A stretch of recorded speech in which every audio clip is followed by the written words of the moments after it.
So one of the programs the Lake Warmong Task Force does every year is we stock the lake with over 1,000, sometimes 2,000 brown trout in order to predate on alewife.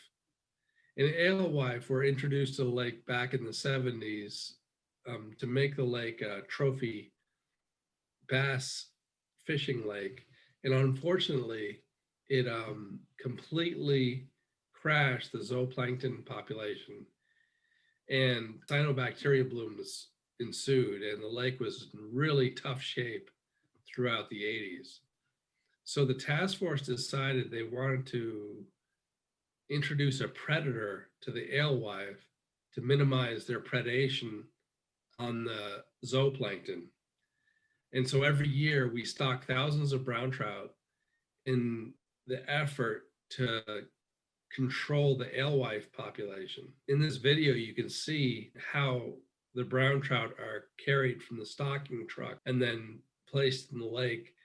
And over the years, we have noticed that there has been a diminished population of alewife. They're not completely gone from the lake, but there are still small populations, but they are being controlled by a regularly established and stocked population of brown trout whose favorite foods are the alewife.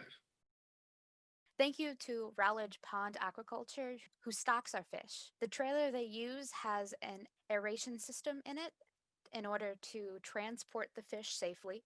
And when we net them and place them into the water, we make sure to use two hands to support them. Interesting fact is, once you dump the fish into the water, they often will either stay in the area because they're a little shocked at being placed into new water, but they will quickly venture off on their own, and you can often see in the distance them coming up to the surface for the first time, or sometimes even flying out of the water. It takes us about 45 minutes to move the approximately 1,000 fish from the aeration tanks to the lake.